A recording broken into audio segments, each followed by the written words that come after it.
Barbell is life. I think in so many different ways. The way you approach the barbell, squat, bench, deadlift, the way you attack it, the way you get under the bar is an analogy for kind of how we all have a tendency to approach life. And some days are better than others, just like life is. You know, you're gonna have some amazing days. You're gonna have some amazing moments,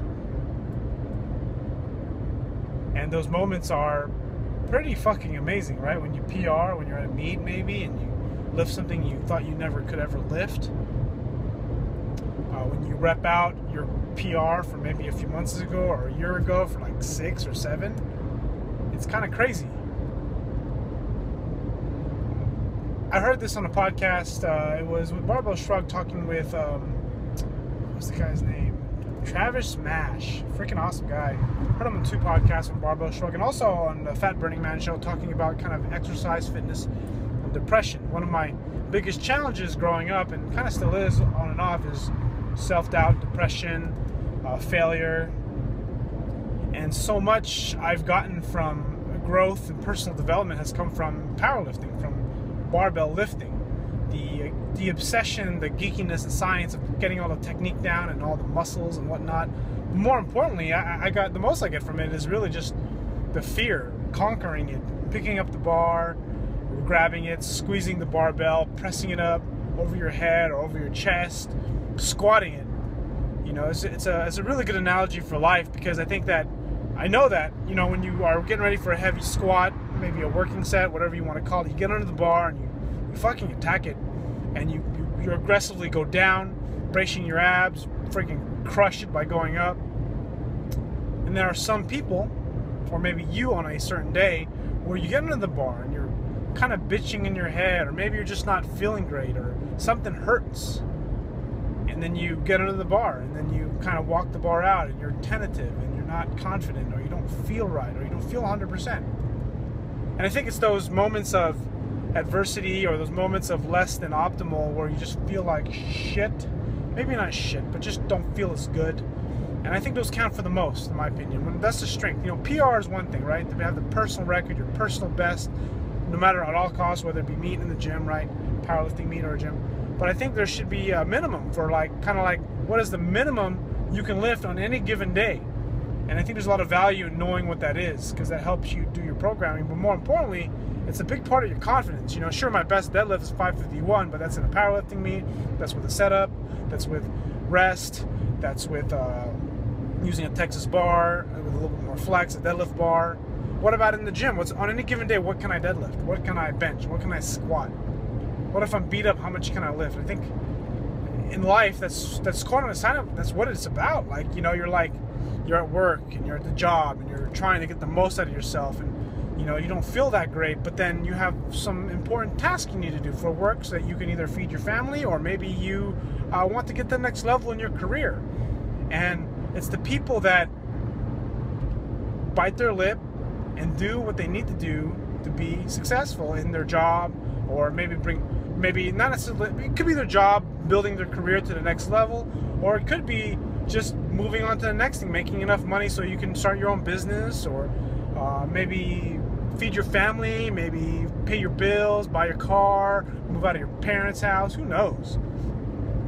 I think that's a big part of what it means to, what powerlifting means to me, what barbell lifting means to me. It means being able to conquer something in the gym, but kind of related to real life, because I think that my best days are when I fucking lift heavy and I crush a PR, or I just crush, you know, when you had a good day in the gym, you just fucking kill it, you know, like, oh fuck, I just did that, you know, like when I had 3 sets of 5 or 465, fucking felt great.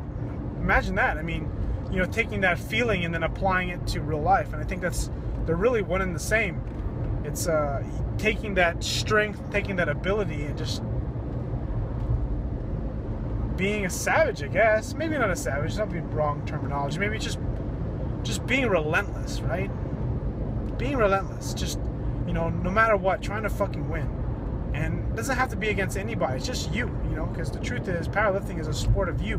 Because you can win in a competition, and the person that you're fighting against or competing against may not be at their best. And of course, that's okay. You know, that's just kind of that's what competition is. But in the competition of life, when you're trying to get to that next stage of whatever it is you want to do. I think a lot of it can be approached in the gym, and something that kind of comes and goes that I don't even think about is like, hey, you know what? How badly do I want to be successful in my career and business that I want to do? How successful do I want to be in YouTube and build a brand for myself? How successful do I want to have a happy family? How serious how badly do I want to be able to, to buy a new house and, make sure that my kids go to college and, make sure I can pay for that, or me and my wife can pay for that.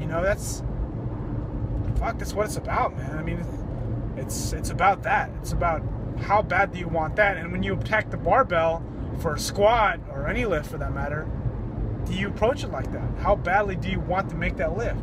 And you know what? Sure, let's just say, for example, 315 on a squat, right? Maybe that's 90%, maybe it's 80%, maybe it's 70%. How well do you lift it? How hard do you push yourself? How much thought do you put into setting yourself up and squeezing the bar and squeezing your shoulder blades and taking that big breath of air and pressing your stomach against your belt and getting that external rotation torque in the feet and pushing those hips out? How much effort do you really put in making that rep perfect? Do you just get under the bar and you freaking unrack and just lift it because you know you can get it?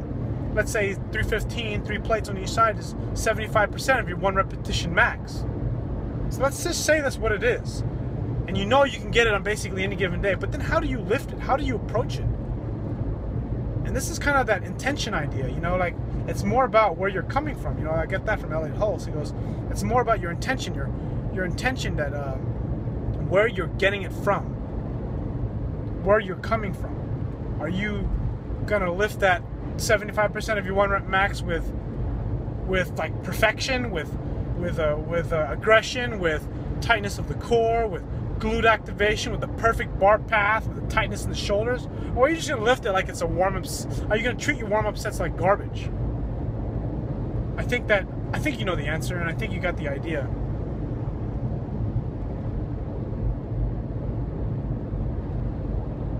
I think in life there's just so much that we take for granted, that we have the abilities and strengths to do so many things, and sometimes we don't really give it what we can at that moment, because that's what it is.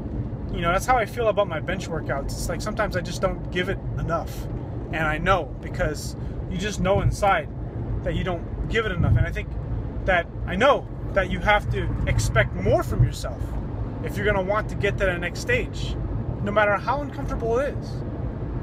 There's going to always be discomfort, but how do you deal with that discomfort? Think about someone who tears their callus, or someone who just hurts their hand, right? They're lifting for the first time. Maybe, are you gonna grab the bar and freaking hold it and lift it? Your hands are red. You haven't lifted maybe in 5 weeks, just as an example. Say, oh, I'm gonna not work out as hard. I'm not saying that you have to work out 100% necessarily, like physically, but I think mentally you can. I think 100% mentally you can work out hard. You can give it your all in your head. Sure, your body may not be right where it needs to be, because, hey, you got to be smart about things. You don't want to fucking snap some shit up. You want to have technique, but you can still put a lot of effort into kind of like where your brain is, where your positions are. Just so much that you can do mentally and setting yourself up to do everything in the best possible way. Because we know that perfect deadlift, even if it's your 1 rep max, looks easy as shit. Anyways, those are just some thoughts. Thanks for watching.